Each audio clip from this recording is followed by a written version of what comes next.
Autrefois pleine de vie, la ville de Pompéi était l'une des plus grandes villes du monde. Aujourd'hui, la ville est recouverte de cendres volcaniques, ce qui a entraîné la fin de sa population débordante. Malgré la catastrophe, il est presque incroyable de voir comment les archéologues ont réussi à étudier les ruines de Pompéi et à découvrir l'ancien mode de vie des habitants de la ville.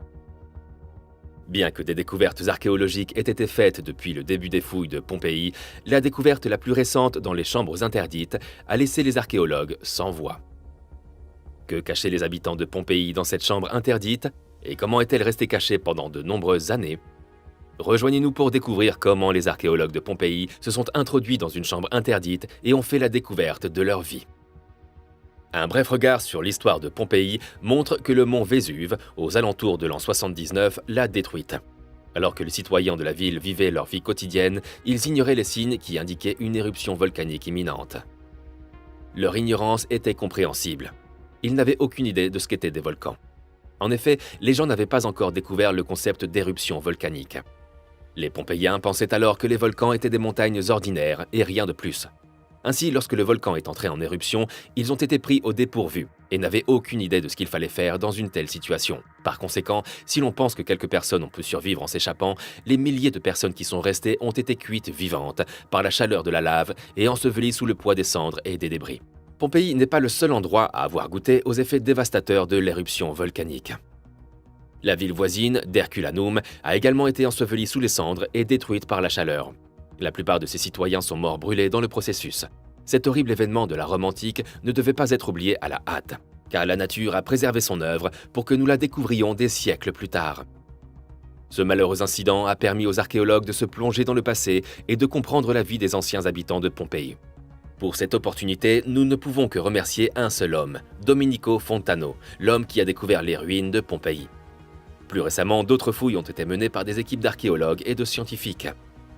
Divers artefacts ont été découverts et des moulages ont été réalisés pour préserver la structure des personnes enterrées dans les cendres afin de poursuivre l'étude de leur histoire anatomique, des concepts culturels et du mode de vie général de la ville antique. Au fur et à mesure que le temps passait et que d'autres parties de la ville étaient découvertes, des personnes ont commencé à voler des objets précieux sur le site pour les vendre lors de ventes aux enchères exclusives. Les autorités ont pris des mesures en réponse à ces vols et le gouvernement a lancé un programme officiel de fouilles vers 2017. Ce programme visait à lutter contre les activités illégales et non autorisées menées sur le lieu. Notamment le creusement de tunnels pour accéder à des artefacts précieux valant des sommes massives, notamment sur les marchés illégaux. Les villas de Civita Giuliana ont subi des pillages organisés pendant de nombreuses années, jusqu'à ce que la loi intervienne avec le programme d'excavation. Plusieurs artefacts précieux ont été volés par des bandits, y compris des objets essentiels que l'on s'attendait à trouver dans les villas.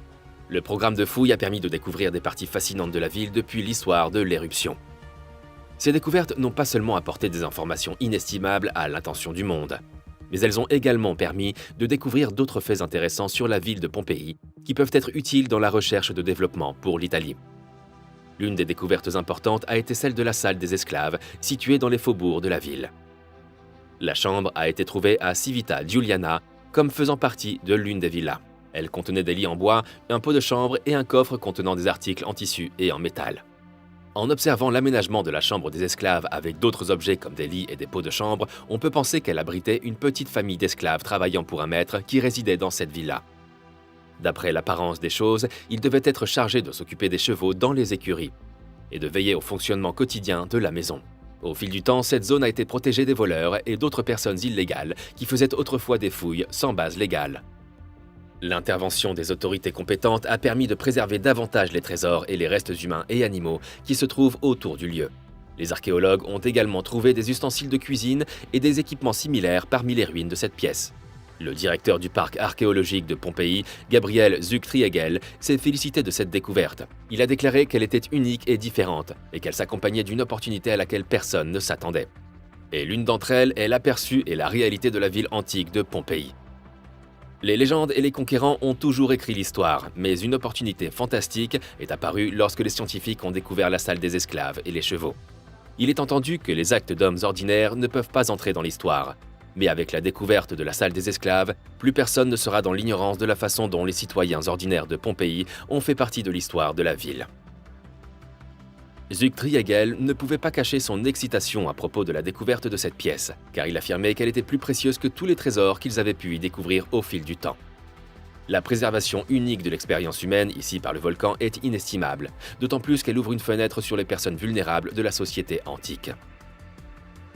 Un an avant la découverte de la chambre des esclaves, alors que la zone de la Villa Civita Giuliana faisait l'objet de fouilles et que les archéologues trouvaient des vestiges, les restes d'un esclave et de son maître ont été découverts à l'intérieur d'une des villas par ces derniers, dans un endroit supposé être un couloir.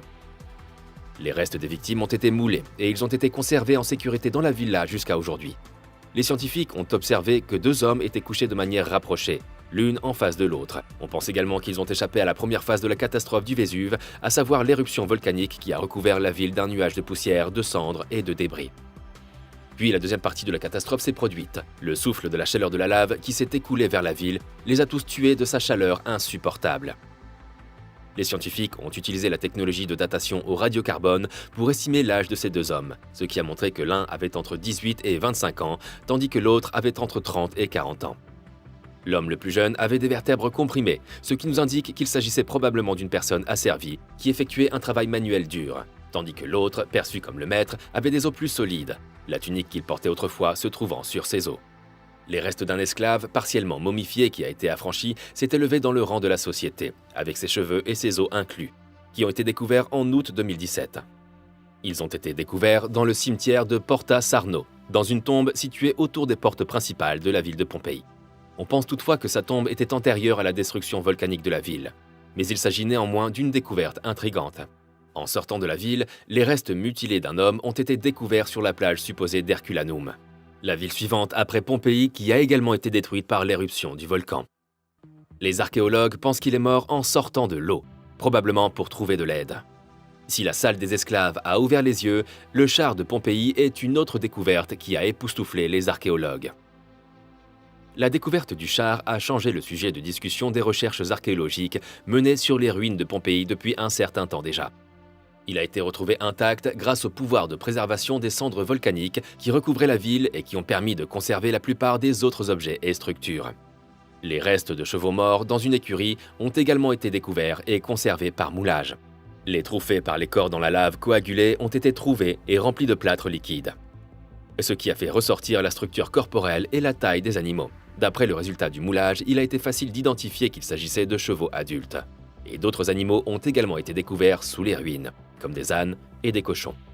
Les archéologues rapportent que le char était fabriqué en bois de hêtre et utilisé lors de cérémonies ou de parades, car ils étaient également connus sous le nom de chevaux de parade. Ce char en bois n'a jamais été vu nulle part en Italie, ce qui en fait le premier de son genre à être vu en ces temps modernes.